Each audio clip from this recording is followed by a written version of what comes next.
السلام عليكم ورحمة الله وبركاته. إن الحمد لله نحمده ونستعينه ونستغفره ونعوذ بالله من شرور أنفسنا ومن سيئات أعمالنا. من يهده الله فلا مضل له ومن يضلل فلا هادي له. أشهد أن لا إله إلا الله وحده لا شريك له وأشهد أن محمدا عبده ورسوله. يا أيها الذين آمنوا اتقوا الله حق تقاته ولا تموتن إلا وأنتم مسلمون. يا أيها الناس اتقوا ربكم الذي خلقكم من نفس واحدة وخلق منها زوجها وبث منهما رجالا كثيرا ونساء واتقوا الله الذي تساءلون به والأرحام إن الله كان عليكم رقيبا. يا أيها الذين آمنوا اتقوا الله وقولوا قولا سديدا يصلح لكم أعمالكم ويغفر لكم ذنوبكم ومن يطع الله ورسوله فقد فاز فوزا عظيما. أما بعد. Saudara penerbit bersama Hadi Syarudin, saya pendengar yang rahmati Allah sekalian, alhamdulillah, syukur kita kepada Allah Subhanahu wa taala. Kita sedang bincangkan ayat yang ke-13 hingga berikutnya daripada surah Al-Ahqaf, iaitu firman Allah Subhanahu wa taala, A'udzu billahi minasyaitonir rajim. Innal ladzina qalu rabbuna Allah thumma istaqamu fala khaufun 'alaihim wala hum yahzanun. Ulaika ashabul jannati khalidina fiha jazaa'an bima kanu ya'malun. Sadaqallahul azim. Sungguhnya orang-orang yang berkata Rabb kami adalah Allah, kemudian mereka tetap istiqamah, maka tidak ada kebimbangan terhadap mereka dan mereka pula tidak akan berduka cita. Mereka itulah penghuni-penghuni syurga, mereka kekal dalamnya sebagai balasan atas apa yang mereka telah kerjakan. Maksud istiqamah ni tuan-tuan, kata Al-Imam Ar-Raghib Al-Asfahani, iaitu luzumut ta'ah, tetap pendirian dalam tauhid dan beramal dengan amalan-amalan yang salih. Ini maksud istiqamah. Dalam satu hadis Nabi telah beritahu kita, khairul amali indallahi adwamuha wa in qalla, sebaik-baik perkara di sisi Allah yang berterusan walaupun sedikit. Maknanya berterusan dimaksudkan di situ berkekalan. Sedikit berkekalan daripada banyak ditinggal-tinggalkan. Inilah kelebihan yang Allah SWT sebutkan milik orang-orang beriman, yang Allah berikan kepadanya, dicabut daripadanya perasaan takut terhadap perkara yang akan berlaku dan dihilangkan daripadanya keresahan, kebimbangan, kesedihan perkara yang telah lepas. Ini maksud wali-wali Allah Subhanahu wa taala. Jadi fala khaufun 'alaihim wala hum yahzanun. Setengah pendapat ahli tafsir mengatakan bahawa tiada kebimbangan terhadap apa yang akan mereka jalani selepas kematian. Wala hum yahzanun, mereka tidak pula berduka cita terhadap dunia yang mereka telah tinggalkan. Harta, anak pinak, semuanya telah dibereskan daripada dunia, lagi diajar kepada anak-anak ketaatan kepada Allah. Sumber rezeki adalah Allah, pemberian adalah Allah, bukan bergantung kepada makhluk, bukan bergantung kepada manusia. Maka tiada lagi kebimbangan dalam diri setiap orang yang meninggal dunia, orang-orang saleh ini, kerana Allah SWT telah memberi kelegaan kepada mereka. Ulaika ashabul jannati khalidina fiha jazaa'an bima kanu ya'malun. Itulah penghuni-penghuni syurga, mereka kekalnya sebagai balasan atas apa yang mereka telah kerjakan. Jadi perbuatan baik merupakan penyebab datangnya rahmat, dan berkekalan rahmat itu diberikan kepada mereka. Ikhwati billah, istiqamah ni adalah merujuk kepada berterusan yang datang daripada perkataan qama, artinya lurus, tidak bengkok. Jadi sudut bahasa istiqamah ni terlaksananya satu perkara secara berkesinambungan. Jadi difahami dalam erti yang lebih luas, kemudian artinya konsisten, setia melakukan satu perkara sebaik mungkin dan berterusan sedapat mungkin. Jadi dalam ayat ini menekankan tentang ganjaran yang diperolehi sebagai balasan terhadap amalan yang mereka kerjakan.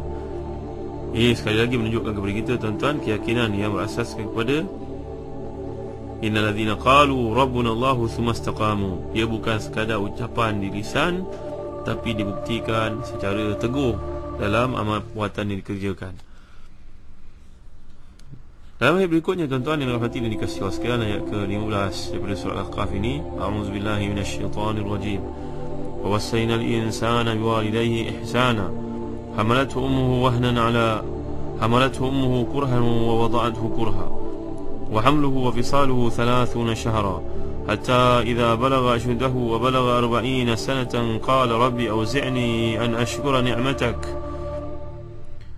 an ashkura ni'mataka allati an'amta alayya wa ala walidayya wa an amala salihan tardah wa aslih li fi dhurriyyati inni tubtu ilayka wa inni minal muslimin. Sadaqallahul azim. Kami perintahkan kepada manusia supaya buat baik kepada kedua ibu bapanya. Ibunya mengandungnya dengan susah payah, melahirkannya dengan susah payah, mengandungnya sampai memberi susu dalam masa 30 bulan, sehingga bila dia telah dewasa dan umurnya sampai 40 tahun, dia berdoa, wahai Tuhanku, tunjukkan aku untuk mensyukuri nikmat yang kau berikan kepadaku dan kepada ibu bapaku, dan supaya aku dapat beramal saleh yang kau ridai. Berilah kebaikan kepadaku dengan memberi kebaikan kepada anak cucuku. Sungguhnya aku bertaubat kepadamu, dan sungguhnya aku termasuk di kalangan orang besar ini. Mereka itulah orang-orang yang kami terima dari mereka amal yang baik yang telah mereka kerjakan, dan kami ampunkan kesalahan-kesalahan mereka bersama penghuni-penghuni syurga sebagai janji yang benar yang telah dijanjikan kepada mereka. Jadi tuan-tuan yang rahmati dan dikasihi Allah sekalian, ayat-ayat yang lalu menghuraikan tentang hak Allah SWT kepada manusia, kini menghuraikan hak orang tua pula terhadap anaknya. Memang Quran seringkali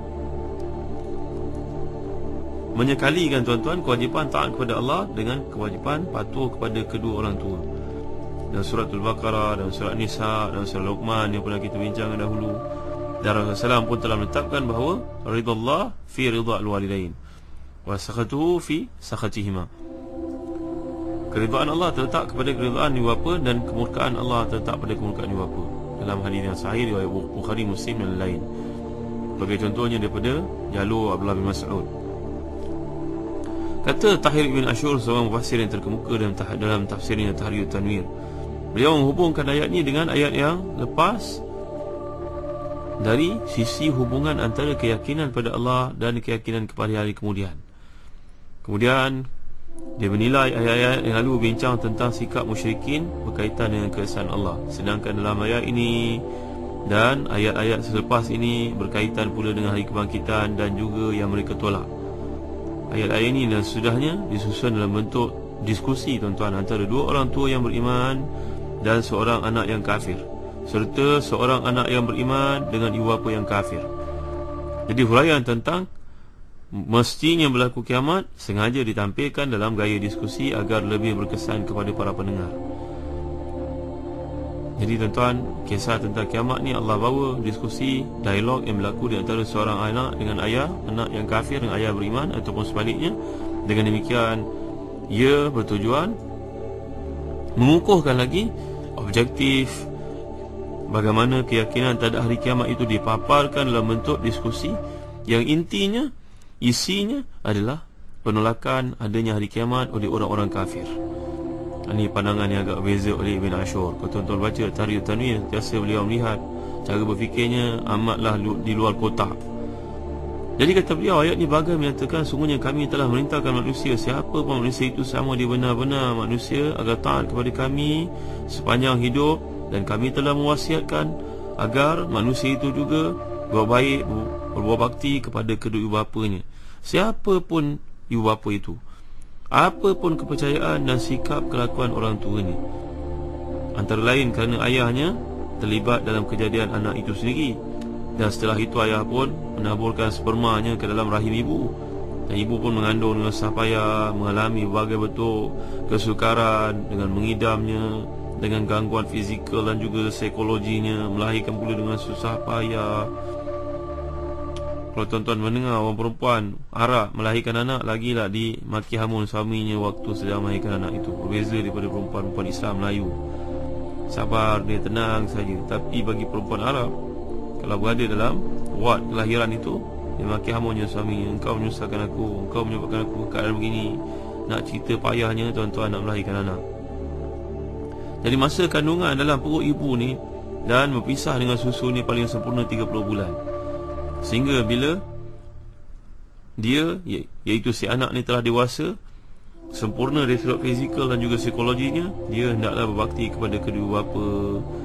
Dan bakti ini hendaklah berlanjutan sampailah dia mencapai usia 40 tahun, sempurna kedewasaan dia. Dan hendaklah sentiasa dia berdoa untuk kedua ibu bapanya dalam segenap doa yang dipohonkan kepada Allah SWT. Antara contoh doa yang Allah ajar kita di sini tuan-tuan, dan ini antara sebaik-baik doa, kerana ia adalah doa Allah SWT ajar kepada kita. Tuhanku, aku mohon padamu selama ini supaya selalu baik, anugerahkan kepada aku kemampuan, dorongan yang sama untuk menghiasi jiwa keluarga sentiasa bersyukur pada nikmat-Mu yang telah Kau berikan kepadaku dan nikmat yang telah Kau berikan kepada ibu bapaku, sehingga mereka ni berjaya memelihara dan menjaga aku daripada kecil. Dan aku mohon juga, ya Allah, ya Tuhanku, kiranya aku secara khusus dapat selalu melakukan amal yang saleh yang Kau ridai, yang bermanfaat. Dan aku mohon juga, ya Allah, kebaikan itu untuk kelangsungannya sampailah kepada zuriatku, iaitu jadikanlah kebaikan itu berterusan menyelimuti, mendampingi, menimpa ke atas kami. Jadi tuan-tuan yang rahmati dan dikasihi Allah sekalian, setelah mohon dengan berbagai bentuk permohonan itu, si pemohon ni sedar bahawa tidak sedikit pun pelanggaran yang telah dilakukannya pada masa-masa yang lalu dia melanjutkan lagi permohonannya kepada Allah SWT. Sungguhnya pada masa-masa yang lalu banyak kesalahan yang aku lakukan, maka kini aku menyesal. Aku bertekad untuk tidak mengulanginya lagi, bertaubat kepadamu.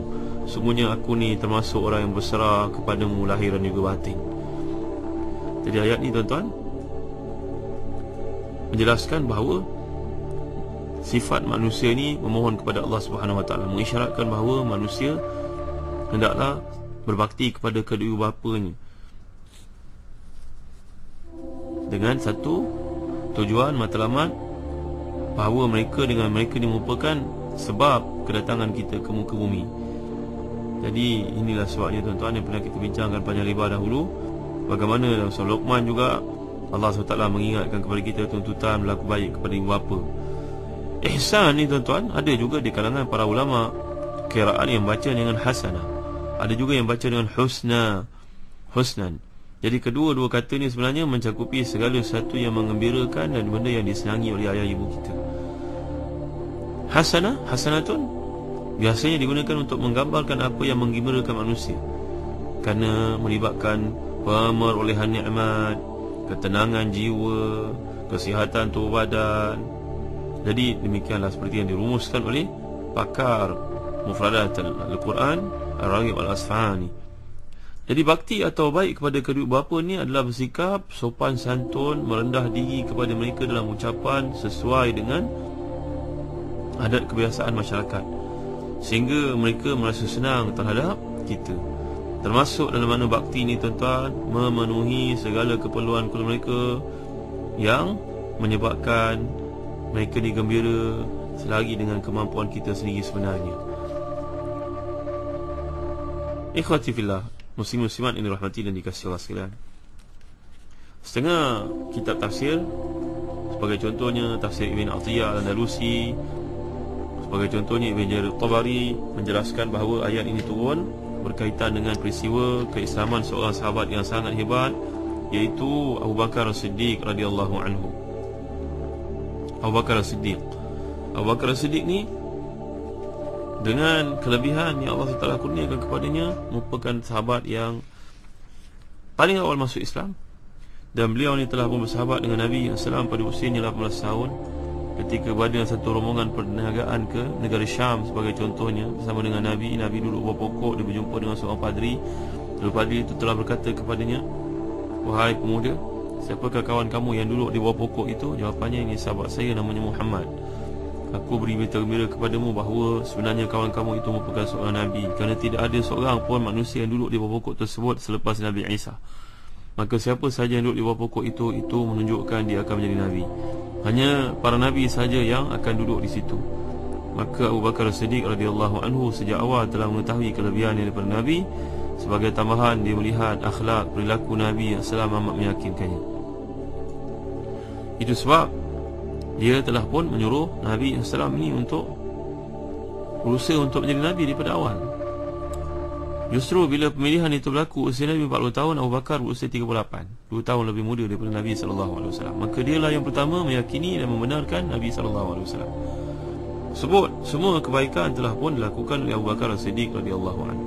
Dia telah merdekakan berpuluh-puluh orang hamba sahaya yang masuk Islam, antaranya seperti Bilal bin Rabah, peristiwa yang masyhur yang pernah kita bincangkan satu masa dahulu dalam surah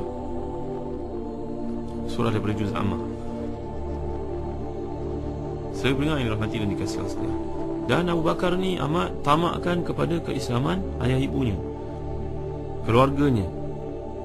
Inilah usaha yang telah dilakukan oleh beliau. Maka sebaik saja pembukaan kota Mekah, tidak ada seorang pun daripada keluarganya, baik di pihak belah atas ataupun keturunannya di sebelah bawah, melainkan semua mereka telah pun menurutinya dalam Islam sebagai seorang Islam. Inilah pujian Allah SWT untuk Abu Bakar As-Siddiq radhiyallahu an. Ini disebut oleh kebanyakan para ulama tafsir, kisah tersebut turun ayat ini bersesuaian dengan keadaan Abu Bakar penyokong kuat dakwah Nabi SAW. Namun demikian tidaklah dinafikan ia juga turun untuk orang lain, kerana Quran ini pengajarannya adalah umum kepada semua manusia. Al-ibratu bi umumi lafzi la bi khususi sabab. Nanti kita akan tinjau lebih lanjut tentang perkara ini dan kuliah akan datang, kelebihan keutamaan daripada Abu Bakar As-Siddiq radhiyallahu an bagi menafikan dakwah dusta seorang Rafidah, Rawafid, golongan Syiah yang meletakkan Abu Bakar dan juga Umar lebih bawah daripada Sayyidina Ali karramallahu wajhah, malahan meletakkannya lebih teruk daripada mana-mana manusia. Sebagai orang merampas khilafah yang layak adalah Ali. Ini merupakan dusta palsu yang paling besar. Jauhilah ajaran yang sesat ni tuan-tuan yang dimuliakan Allah sekalian. Kita akan lanjutkan lagi perkara ini bagi menerangkan kelebihan yang daripada Abu Bakar As-Siddiq radhiyallahu anhu untuk kita memahami perjuangan beliau, untuk kita contohi. InsyaAllah kita akan huraikan lanjut pada kuliah akan datang. Allahu a'lam. Sallallahu ala sayyidina Muhammad wa ala alihi wa sahbihi wa baraka wa sallam. Walhamdulillahi rabbil alamin. Wa barakallahu fikum. Wassalamu alaikum warahmatullahi wabarakatuh.